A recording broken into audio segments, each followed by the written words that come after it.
Alright, welcome back. So last time we set up two fleets that are going to be our stand-ins for our Clone Wars starters. Have the same composition as what the starters are going to have, and this will be a game that you'll be able to play with a single starter right out of the box when you get it. Now a few things that you're going to want. So what we're going to do today is get ready for setup. So when you're getting ready to play a game of Armada, you want to make sure that you have everything that you need to bring wherever you're going. If you're playing at home, then it's a little bit more casual. That's fine. If you're going to a game store, to a friend's house, especially if you're getting ready for a tournament, you want to make sure that you have everything that you need.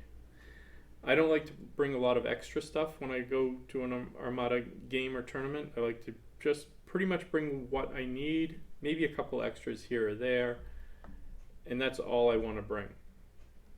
So what you're definitely going to want to bring, you need to bring your range ruler. You'll get one of these in the starter. It's two-sided, has ship range, for firing range segments on one side, and it has squadron movement distances on the other. And then you're going to want a movement tool. This will also come with the starter, and this is all you need. I do have a big tray here of other range rulers and movement tools, but they're all just different segments of the same thing and make it easier for me to do measuring. You don't need this. You can get away with just the two tools. You're going to want your dice, red, blue, and black dice. I do recommend that you try and have at least 6 dice. If you have more than that, then great. There are corner cases when you play a 400-point game where you might need more than 6 red dice. It's rare, but it can happen. I don't think there are any cases where you need more than that for blue and black. So you're going to get 3 of each in the starter. If you only get one starter, you may want to buy a dice pack. If you end up getting 2 starters so that you'll have enough for a 400-point list, then you'll probably have enough dice definitely to get going. 2 sets of dice will get you a long way. You're going to want a turn counter of some kind. Our FFG is going to give you 6 number tokens and a red and blue 2-sided token in order to track rounds. The red and blue token is for squadron activation. I have a third-party dial here. Legion has a similar type of a dial, so if you play Legion, you could use that. Although you want to be able to denote on it the red and blue. So odd numbers are blue, even numbers are red. We'll get into that once we get playing. And then you're going to want command tokens for all of your ships. And I do recommend you bring at least 1 command token of each type for each of your ships. Depending on your list and how you intend to play it, you may know you're not going to need a certain type of token, or you won't need very many of a certain type of token, but I recommend bringing them anyways. It's always helpful. The command tokens match the commands on the command dials, and we'll explain that once we get to playing. I did put out 2 sets of this so that when we're not reaching across the table, we're going to share our other tools, which is perfectly fine if you only have 1 set. I did put the command tokens on either side so that we can do that. You should also bring your obstacles. You can rely on your opponent to bring them, but if you rely on your opponent to bring them and they rely on you to bring them, then somebody's going to forget. So always bring the obstacles. You're going to get 6 obstacles in the starter. There are other obstacles. If you get either of the campaign boxes, there are additional obstacles that go along with objectives. We're not going to be dealing with objective play here, but if your objective says that you need another token, bring that token as well if it matches with one of your objectives. Now I like to set up my ships from left to right. Command ship to the left, the command ship is the one with the commander on it.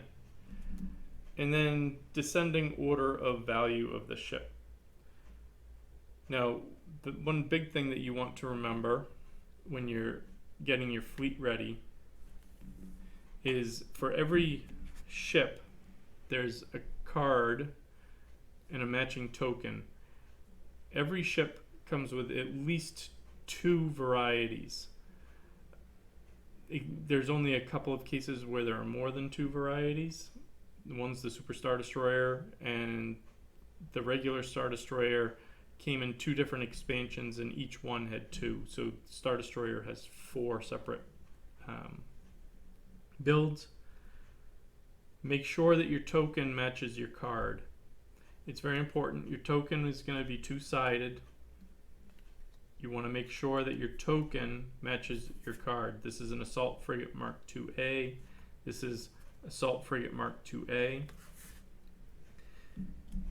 And then you're going to want to make sure that the number that's next to your dice pool in each of your arcs corresponds with your maximum shield value for that arc. And you're going to want to match that up, because that's how you're going to start the game.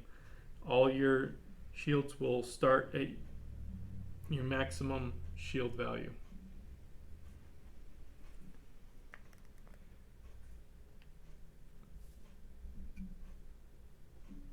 Now, I have a card here for the Nebulon B, which is this ship here.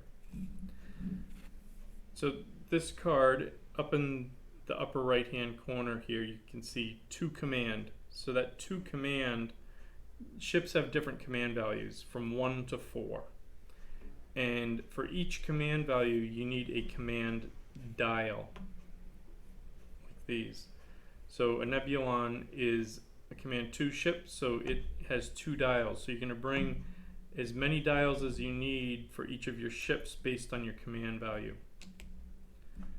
The other thing that you want to check on the card is in the green on the left side of the card are your defense tokens, and you want one of each of the defense tokens listed. So this one has an evade and 2 braces, so we're going to bring all of those. Once you get into more advanced games, you may be able to either add a token or change a token. If that's the case, make sure you bring the extra tokens with you. The other thing that you are going to need for your ships is a speed dial, so that you know how fast each of your ships is going.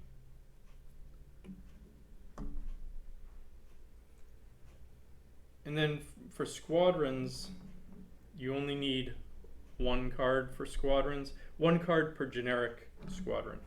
So here we have 4 of the same generic squadron, so we only need 1 card. If you have different types of generic squadrons, or if you have aces, then you'll need a card for each of those.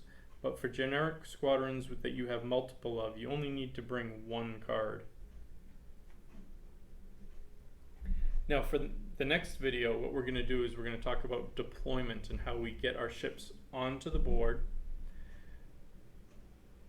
But if this video is helpful to you and you think this series is going to help you decide whether you want to get into Armada, or if you are going to get into Armada and you want to get an idea of how to play before you get into Armada, this will be a great series for you to watch in order to be able to get some of the basics of gameplay. We're going to do a simple game, nothing too extravagant, basic rules, and that's how you should always start. Don't start with a 400-point list with filling every upgrade slot. You'll get lost quickly. So thank you very much. Please like, please subscribe. Thank you very much. Keep armadaing, and we'll see you next time.